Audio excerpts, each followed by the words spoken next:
Oh, happy day, oh, happy day. Another day that the Lord has made, and I will rejoice and be glad in it. You know what I discovered? Sometimes you can have thoughts, and you're like, maybe that's not true. And then when you're ready to actually receive it, you'll stop fibbing to yourself and just say, no, it is true. It is like that. And I realized that I have to let a lot of people, off the hook. Friends, especially family, and the way you are as a person, personality wise, you can be, hey, you're always the first one to check up on someone. You're like, it's like breathing, you don't think about it. You're a giver, you're a doer.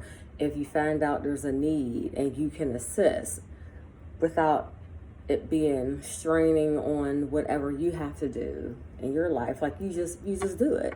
If you know someone needs a ride somewhere because they're dealing with things with their car, you just offer, especially if it's on your way, if it's not an inconvenience. And even that word inconvenience, I don't mean inconvenient meaning like, because that word is usually kind of used as a negative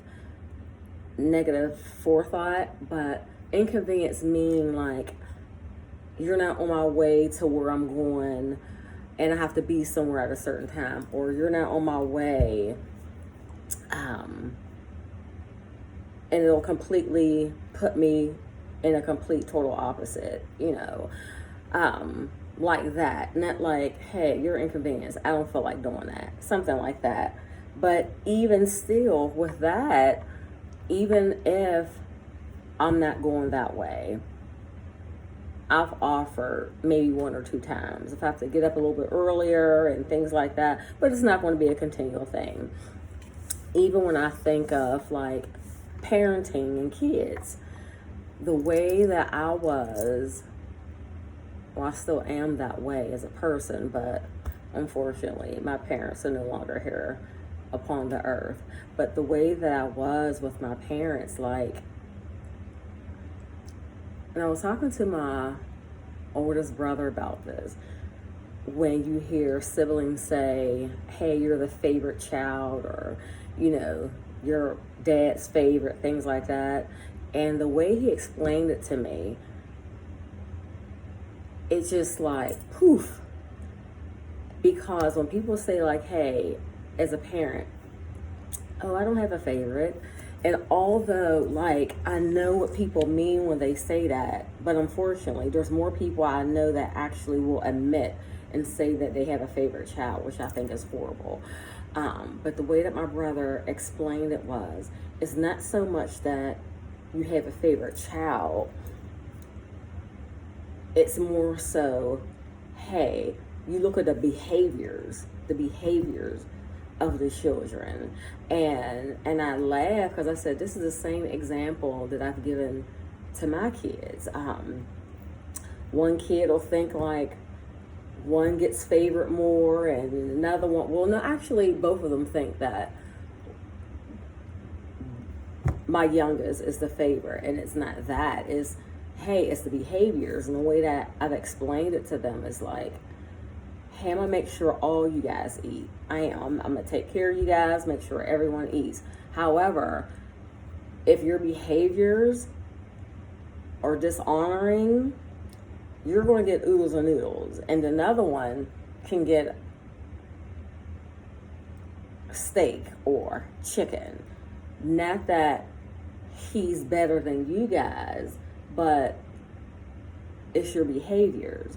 And that's the same way God is. He loves his kids, but if I'm one of his kids who I'm just completely disobedient, don't have a repentant heart spirit, anything like that, yes, he still loves me, but he's not going to all day, every day, open up the windows of heaven like, what's the desires of her heart?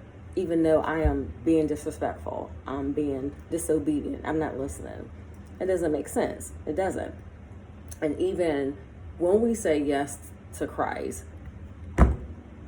here's the commandments. You follow me, this is what you got to do. So it's the same concept.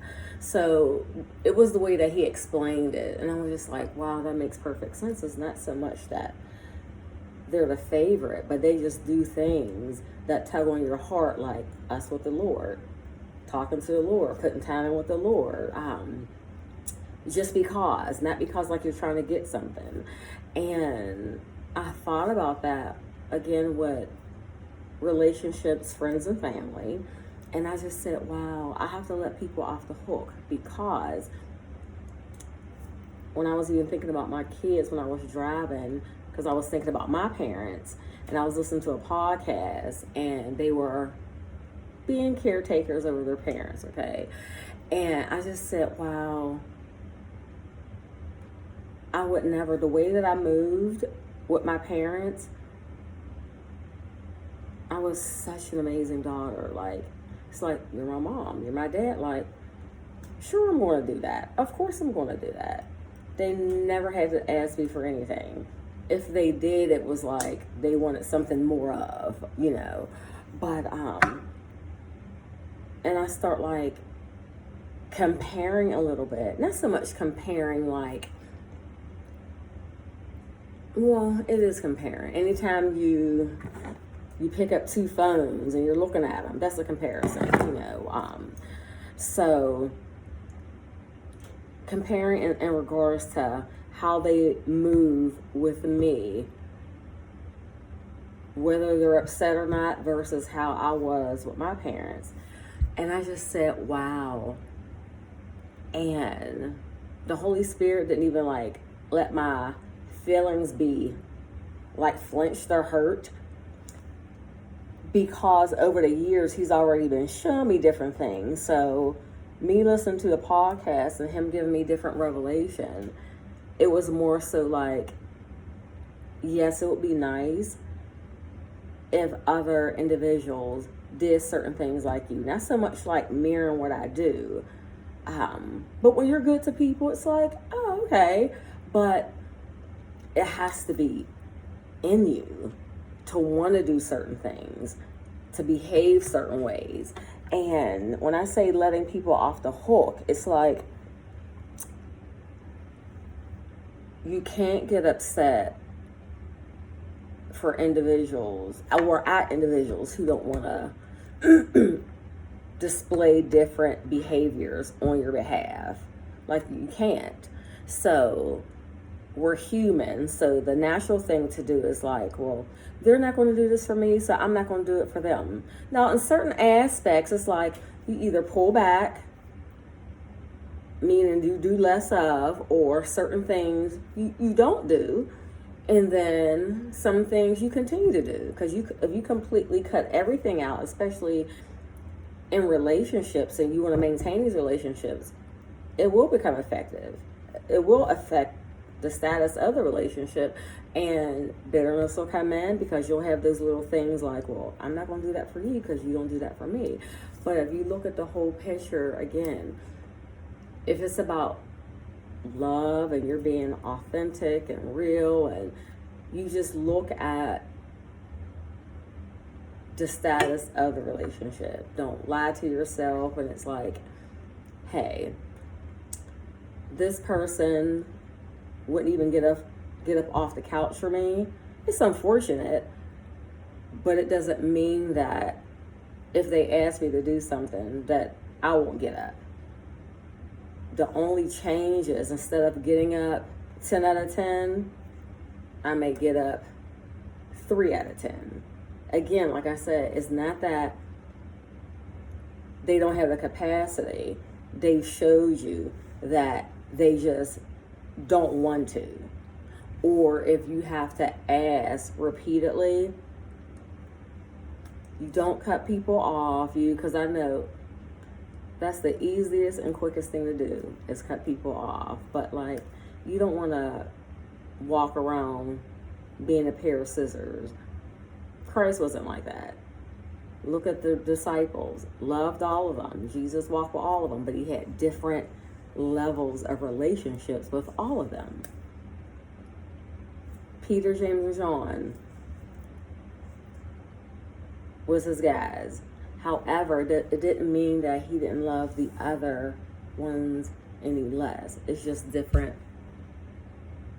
types of relationships. It's like, hey, we're all in this room together, but these ones, or hey, you're over on this side of the room, you're on this side of the room. There's different times we all can blend and spend time together, but not all the time. So as I was driving, it's like, wow, just even as my thoughts were going, just like excited, like, wow, God, the way that you're showing that to me, hey, the way that you've allowed me to listen to this podcast, and I'm not like a podcast type of person, but like it just popped up on the algorithm, and I just said, oh, well, let me listen to it, okay, and it was like, wow, God is so intentional, literally. Yeah, it was just like, Lord, thank you for showing me. I'm grateful I'm in a space to hear and receive and not be upset and realize like, hey, yes, there's family members that I wish that moved a certain way, because I realize that is one of the biggest attractions. It's like a magnet that I have with friends, family, and then like strangers who become eventually, well, sometimes friends. I'm just there. I'm there. And it's not even loyal to a fault. I don't have that problem, but I'm always, every day, just dissecting where I am, the things, people, places, and things I'm connected to. And I think we all should be like that to a certain degree. Because that's how you get into that robotic and comfortable, and yeah, comfortability can kill. Familiarity also can kill. That's how you start taking people for granted and things like that. But when you discover things about individuals and you choose, again, it's a choice, and you choose to still have them a part of your life, just swap circles. You don't have to cut them off. Just put them in a different circle. That's it. And having the ability to see things in people, and they're not good things that you see and discover, having the ability and the maturity to not cut them off, that's a real superpower. Go to God, pray about it. God, how should I move? I know how I want to move, but how should I move? That's a real superpower. But it's also love. It's showing the love of Christ. It doesn't mean that, hey, come right here, but I'm not like pushing you away. I just put you somewhere different. The access is just different, but you still show love. So yeah, let people off the hook. Let people off the hook. You can't expect a you from other people, because they're not you.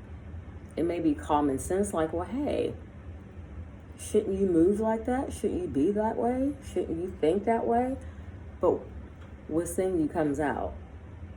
And when you finally get the epiphany, you see certain things, it will be an ouch, it will be a sting, because you're like, wow, how I thought our relationship was, or how I thought you felt about me, it's not true. It's not. And then when you sometimes share different things with people, they look at you like you have 5 heads, because most people would just like throw it up under the rug or not say anything about it, which is another horrible trait that the human race does. But no, let's talk about this. This is what I discovered, and it's a little hurtful, but I just wanted to let you know what I felt, what I discovered, and it didn't make me feel good. Give them a chance to talk if they want to talk, because it's not even so much about their response. You're letting them know how you feel, because if you don't and get up off of you and out of you, subconsciously you may start acting weird and acting funny. So again, the maturity to do that, still love them, it's a superpower that can only come from the Lord. So alrighty.